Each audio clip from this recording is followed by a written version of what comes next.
And Broward County's next presenter is she's not a Muppet, even though she looks like she could be a Muppet with all of her friends in the background. But I've gotten to know Sara this year very well, and I appreciate her as a teacher and her expertise. And I would like to give this opportunity to Sara to introduce her project and information. Good morning. I am Sara Srebnik. As she said, I am the STEM teacher at Heron Heights Elementary. And my project is do standardized tests, do more harm than good. Okay, so hold on, I have to. Okay, so over the last 20 years, we have seen a significant increase in the amount of testing we are putting students through. Proponents of the testing will tout the need for accountability in schools and in the classroom. And there have been calls to make standards more uniform across state lines and to make sure students are achieving those standards. But is the way we're going about this hurting our students? Is there too much emphasis on the testing? And has the emphasis on testing helped education or taken away from it? So there are two different kinds of tests. You have your standardized test and an achievement test. A standardized test is any test given and scored in a standard manner. And the high stake testing that schools are engaging in are standardized tests. Achievement tests measure a certain skill, so that you think about like a math test, spelling test, that kind of a thing. But an achievement test can be a standardized test if it's given and scored in a standardized manner. So should we be using these achievement tests as a standardized test be used to show a school's effectiveness? So in Florida, we're using a standardized achievement test, the FSA, to hold our schools, teachers, and students accountable. According to an article in the ASCD's Educational Leadership publication, we should not use achievement tests in this manner. Mainly, these scores do not provide an accurate accounting of the effectiveness of an educational experience. These tests should be used to make comparative interpretations, not to judge the overall quality of education. So what are these tests actually measuring? Often they measure a student's innate ability to learn rather than the skills that were actually taught. The tests are created to spread out the test taker scores, effectively separating students that are natively smart from those who aren't. Some students will be able to figure out the answers based on their intelligence more than what is actually taught. And one thing that has always stuck with me, my 10th grade history teacher took the exam to be a pilot. He had never set foot behind a cockpit. He had never looked at the manual. He got to be on the test.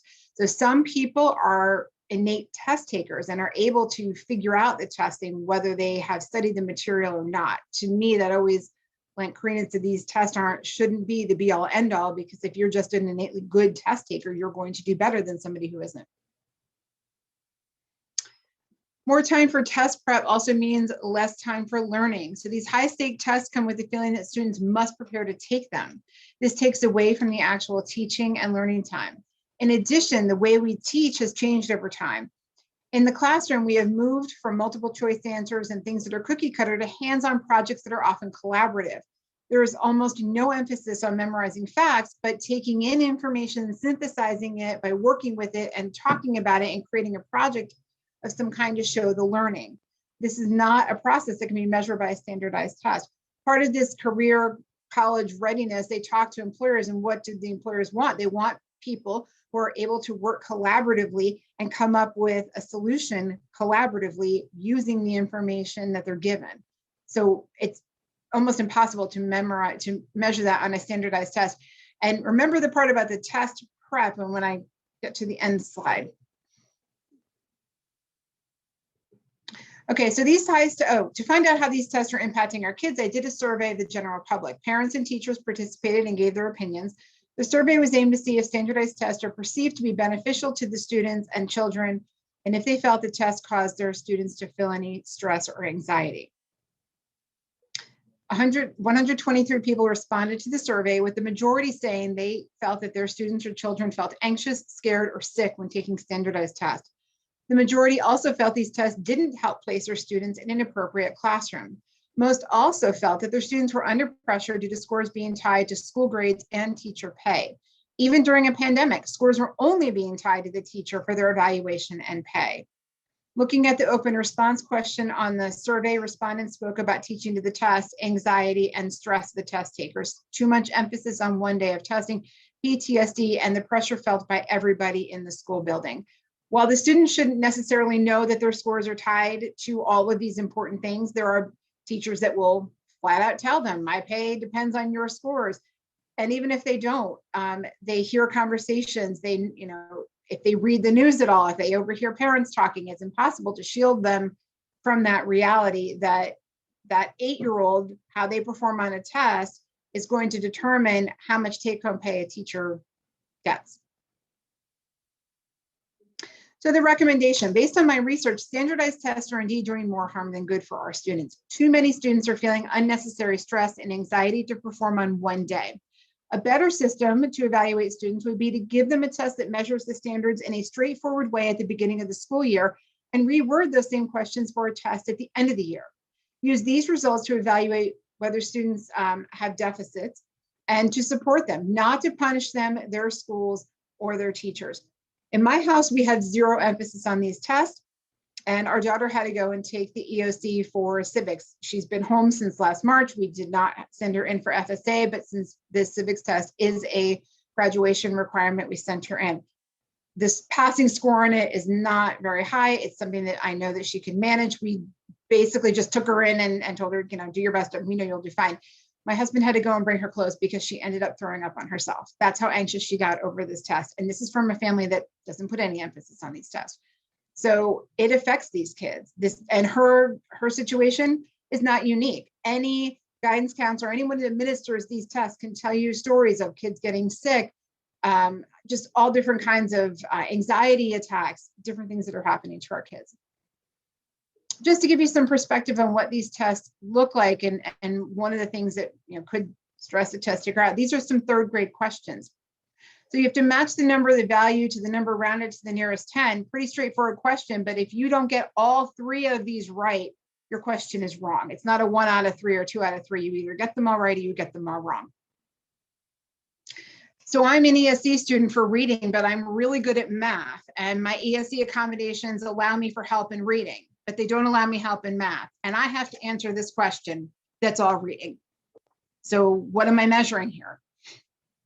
So remember when we talked about that test prep, part of that is being able to answer questions such as this. The question's pretty straightforward. It's box marked, 20 boxes of markers, each has 5 markers. How many? 20 times 5, pretty easy. So the thing is, you have to answer this. You have to write the numbers above. You have to bubble below. You have to either start all the way from the left or all the way from the right to answer this question. If you start in the middle, it's wrong. If you write and don't bubble, it's wrong. If you bubble and don't write, it's wrong. So if I'm a child, again, maybe I'm an ESE child who's dyslexic, and I don't have accommodations for somebody to write for me, or I'm undiagnosed with dyslexia, or I'm not ESE, I just have some really bad spatial issues. There's a million different things that can go wrong on this question. The child may know that this answer is 100, but because of the way that this question is worded, it doesn't allow for that. As a teacher, when I'm evaluating this child, if I see that they have 100, they're getting the answer correct. So these are some of the problems that we're seeing with these tests. And some of the questions can be, from my understanding anyway, be ambiguous. When I did a practice test a few years ago, we were all the teachers were called into a room. We were told to take a practice test. And one of the questions, I'm looking, and it's a 3rd or 4th grade test. I could have made a case for A. I could have made a case for B. I called my AP over. We discussed. We still couldn't come up with a firm answer. And I looked at her and said, between the 2 of us, we have 3 advanced degrees and over 30 years experience, and we cannot definitively answer this question. We want, 10-year-old answer. And she went and walked away, because what else is she going to say?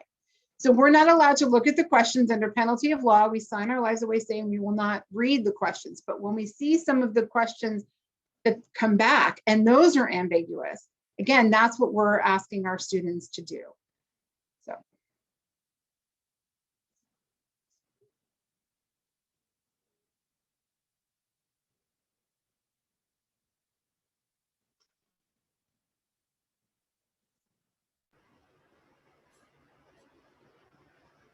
Great information, Sarah. Thank you. I can tell you that I know my son was very easily distracted, still is, and took his FSA writing exam for 10th grade that you have to write an essay because his last name began with L, in the gymnasium with 150 other students with chairs spaced out with one proctor. And it's not a place that brings out the best writer. Somebody coughs or sneezes in a gymnasium. It's just, it was not, I really hate that tests are set up to trick people. They say it's to weed out one from the other, but I just want to know if you have mastery or not. That should be what the achievement is for. Do you have mastery? Do you not have mastery? And this doesn't really, to me, test their mastery at all. It just, the questions are so confusing. I had a scribe for a student for the 3rd grade FSA this year. And so because of that, I had to actually look at the test questions, and without getting into specifics, because, we sign papers and all. One of the questions, I'm looking at it, and again, I could have made a case for 2 answers. So, I have over 20 years teaching experience. I taught 4th grade for years. I'm looking at a 3rd grade math problem going, well, it could be this, it could be that. And I want this, this little girl to know definitively what the question is. It's just, it's so incredibly unfair. Well, I taught ESC pull out my first year, and one of the things I did was bring newspapers in and have them just practice bubbling in the letter O in the newspaper, because that's a fine motor skill that not everybody has. It's just, the bubbling. Yes. And it's just amazing to me that that's even a consideration. And I know BTU has had a number of cases where we've had to go because the Inspector General for the state of Florida said, oh, that the computer says too many children got that answer right in a gifted high achieving class.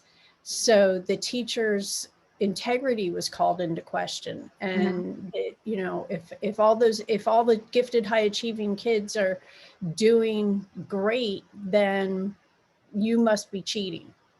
And this one particular teacher chose to leave teaching because of the stress of being under investigation. And we won 2 weeks ago. We got the decision from the state, and that case had been going on since 2017. So it's infuriating that anybody thinks that testing is a good idea. Well, now you can't even tell the child to look over their test. Like it used to be, if they were done, you would tell them, well, look over your test and make sure that you did. You're not even allowed to remind them to look over their answers. How? Like they're children. They're children. They forget. They don't. And even with the 2nd grade test, that one is not. It's not all this pressure and all that. So we were administering that in the cafeteria for the virtual kids, and we would go through and just make sure that they completed all of their answers, because there's 7, and quite a few of them had missed entire pages of the test because of the way they were flipping. So I can't tell if a 3rd grader whose promotion supposedly depends on this test, hey, go back and check. And then you have our 4th graders this year taking this test who didn't have the experience of testing last year. So they didn't get that bubbling training. They didn't get it. Our 3rd graders didn't get that bubbling training. So they're walking into a test that they may not know how to accurately complete, because how do you over the computer show them how to bubble in? It's so ridiculous. And Anna's right in the comments. It's all about the money. Once they figured out there was money and this is a huge cash cow, that was it. It's the test prep, the test remediation, and the test itself. And these tests are graded by people they find on Craigslist for $15 an hour. They don't have to have any educational experience. They may or may not need an AA. They're certainly not educators. And that's who's grading these tests. It is bizarre, and and I know that AFT and NEA are two national affiliates for our local union, are both very anti high stakes testing, and really, and the conspiracy theory in me says follow the money. Always. You always have to just follow the money. Somebody's making money, and it's usually Jeb Bush. Mm-hmm. It started. Just saying. Just hate to say it. But I'm reading, make sure you read all the comments, Sarah, because there's lots of great praise and information there. And again, I'm very proud that I feel everybody is finding themes that are national, even though the problem is local. And I feel that, you know, we can't change policies till we can explain it to others. And to me, that's what this program is all about, being able to explain the weakness in policy to the non-educator, because it's the voter that makes the difference, and it's the constituents bothering our legislators that are the only things that can actually help this.